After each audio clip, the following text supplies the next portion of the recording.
நல்லவனா வாழ்றதா இல்லை திறமையானவனா வாழ்றதா? இப்போ இது பார்த்தீங்கன்னா இந்த கெட்டவன் விட்டுருங்க, அது நமக்கு தேவையில்லை. இப்போ நல்லவன் அப்படின்னா அவனுக்கு இன்னொரு பேர் என்னன்னு கேட்டிங்கன்னா இழிச்சவன்னு சொல்கிறாங்க மாதிரி இப்போ இன்னைக்கு ஆகிப்போச்சு. அதுதான் கிட்டத்தட்ட உண்மையும் கூட.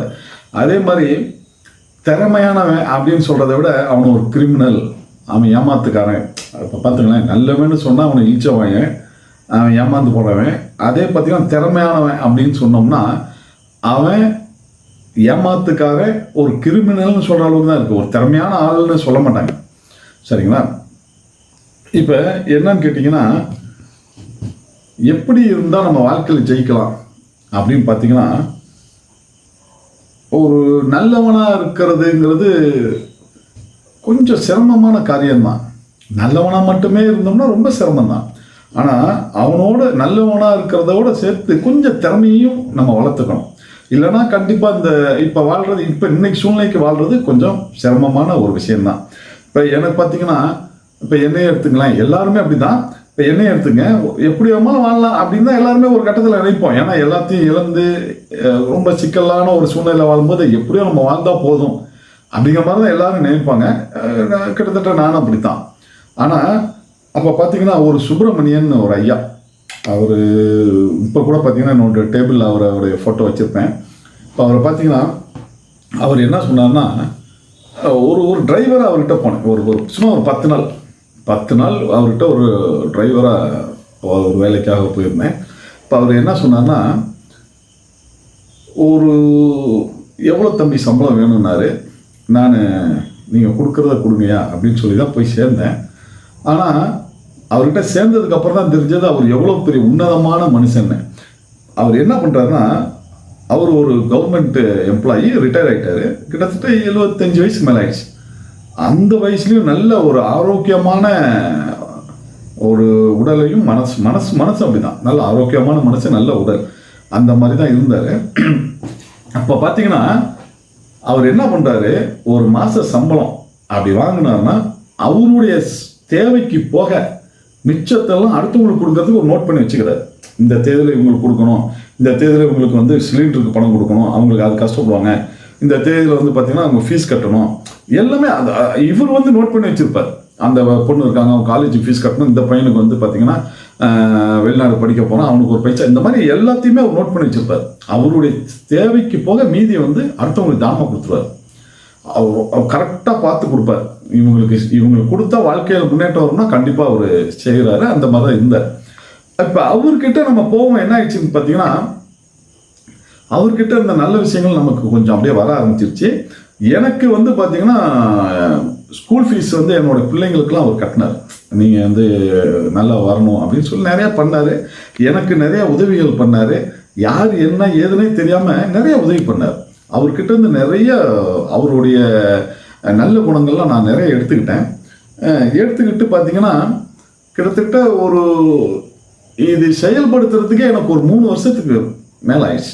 அவர்கிட்ட இருந்த நல்ல குணங்கள்லாம் பக்கத்துலேருந்து பார்த்து அப்படி இருந்தே பார்த்தீங்கன்னா எனக்கு வந்து ஒரு 3 வருஷம் ஆயிடுச்சு. கிட்டத்தட்ட அவருடைய பாதையை நான் தொடர்றதுக்கு, இன்னும் அவர் மாதிரி இல்லை, அவருடைய பாதையை நான் தொடர்றதுக்கே எனக்கு ஒரு 3 வருஷம் ஆகுது.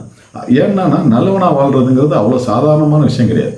இன்னொன்று, இப்போ பார்த்தீங்கன்னா திறமைங்கிறதையும் சொன்னேன் இல்லைங்களா?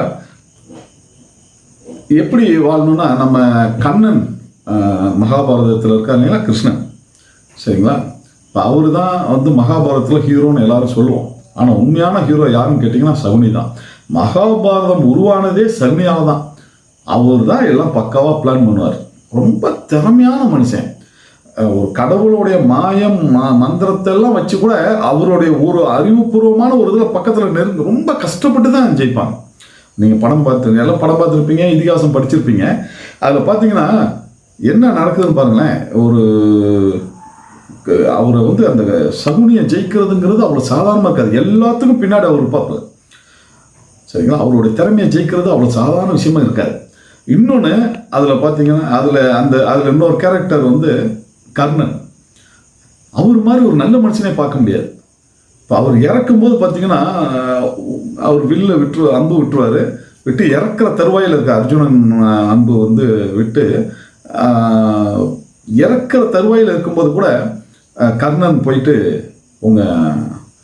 நீங்கள் செஞ்ச புண்ணியம்லாம் எனக்கு வேணும் அப்படின்னு சொல்லுவார். அப்போயும் அவர் வந்து பரவாயில்ல, நீங்கள் வந்து என்னால் தர முடிஞ்சதை கேட்டிங்கன்னா ஒரு சந்தோஷத்தில் அவர் அந்த ரத்தமாக கொடுப்பார். அவர் புண்ணியத்தெல்லாம் ரத்தமாக அப்படி கொடுப்பார். கொடுக்கும்போது என்ன ஆகும்னா, அந்த கிருஷ்ணனுக்கு வந்து அந்த ரத்தம் பட்டோடனே அவருடைய குணம் வந்துடும். யாருடைய குணம்னா கர்ணனுடைய குணம். அவர் என்ன கேட்பார்னா, உனக்கு என்ன வேணும்னு கேட்பார். அந்த ரத்தம் பட்டோடனே அதுதான் இப்போ ஒரு நல்லவங்களோட பழகும்போது நம்மளும் நல்லவங்களாயிரும்.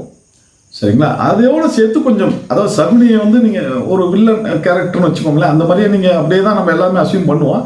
ஆனால் அந்த மாதிரி திறமையும் கொஞ்சம் வளர்த்துக்கணும். அவர் மாதிரி இல்லைன்னா நம்ம வந்து கண்டிப்பாக இந்த கொஞ்சம் வர்றது கொஞ்சம் கஷ்டம். இன்றைக்கி நிறைய பேர் நம்மக்கிட்ட வரவங்களாம் பார்த்தீங்கன்னா பணத்தை ஏமாற்றிட்டாங்க, என்னை நம்பிக்கை துரோகம் பண்ணிட்டாங்க, எல்லாமே அப்படி தான் வருது. நிறைய பேர் வராங்க, நம்பிக்கை துரோகம் பண்ணிட்டாங்க, எனக்கு இவங்க பிரச்சனை கொடுக்குறாங்க. என்னன்னு கேட்டிங்கன்னா, இவங்கெல்லாம் நல்லவங்களாக இருக்கவங்களுடைய திறமையை வந்து வளர்த்துக்கல. எல்லாரும் அப்படி தான், என்னையும் நானும் அப்படி தான். ஒவ்வொரு தடவையும் அடிபட்டு தான் அதை வளர்த்துக்க முடியும். சும்மா எடுத்தோடனே அப்படியே ஒரு இதாக வர முடியாது. சரிங்களா? கொஞ்சம் கொஞ்சமாக ஒரு திறமையை வளர்த்துக்கோங்க. நல்லவனாக இருக்கிறதோடு சேர்ந்து கொஞ்சம் திறமைசாலியாக இருந்தால் தான் இப்போ இருக்கிற உலகத்தில் நம்ம வாழ முடியும். சரிங்களா? அதனால் நீங்கள் வளர்த்துக்கோங்க. அதே மாதிரி உங்கள் குழந்தைங்களுக்கும் நல்லவனாகவும் இருக்கணும், அதே சமயத்தில் வல்லவனாகவும் இருக்கணும். அந்த மாதிரி கொஞ்சம் கொண்டு போங்க. அவங்க வந்து அவங்க லைஃப்பை அவங்க காப்பாற்றிக்கணும்னா நீங்கள் அவங்கள விடணும், நல்லதையும் சொல்லித்தரணும். அதே சமயத்தில் கொஞ்சம் திறமையும் கொஞ்சம் சொல்லி கொடுத்தீங்கன்னா இப்படி திறமையாக இருக்கணும் அப்படின்னு சொன்னீங்கன்னா தான் இனிமேல் நம்ம பிள்ளைங்க வந்து ஃப்யூச்சர் வந்து அவங்களுக்கு வந்து எதிர்காலம் சிறப்பாக இருக்கும். இல்லைன்னா ரொம்ப சிரமப்படுவாங்க. இதில் வந்து நான் கெட்டவன் அப்படிங்கிற ஒரு சப்ஜெக்டை கொண்டு வரல. என்னன்னு கேட்டிங்கன்னா, சந்தர்ப்ப சூழ்நிலையால் எப்பேற்பட்ட நல்லவனும் ஒரு சமயத்தில் கெட்டவன் ஆயிடுவான். சரிங்களா? அதே மாதிரி ஒரு சமயத்தில் கெட்டவனாக இருக்கான், இன்னொரு சமயத்தில் நல்லவனாக மாறிடுவான். யாருமே ரெகுலராக நல்லவன் கெட்டவன் அப்படிலாம் கிடையாது. அந்தந்த சந்தர்ப்ப சூழ்நிலை அவங்கவுங்கள மாற்றும். இல்லைன்னா அந்த சந்தர்ப்ப சூழ்நிலை மாதிரி இவங்களே மாறுற மாதிரியான சூழ்நிலையை அவங்களே உருவாக்கிடுவாங்க. சரி, அதனால் இவங்க நல்லவன்லாம் கிடையாது. எப்போ வேணாலும் அவன் கெட்டவனாக மாறலாம். அதே மாதிரி எந்த கெட்டவனாக இருந்தாலும் ஒரு டைமில் வந்து அவன் நல்லவனாகவும் மாறலாம். அது கொஞ்சம் திறமையை மட்டும் வளர்த்துக்கிட்டிங்கன்னா போதும். அவ்வளோதான், வேறு ஒன்றும் பெரிய இதெல்லாம் கிடையாது. நல்லபடியாக வாழணும். அந்த வாராகி அம்மா கிட்ட நான் வேண்டிக்கிறேன், எல்லாரும் இன்புற்று நல்லபடியாக வாழணும். நன்றி, வணக்கம்.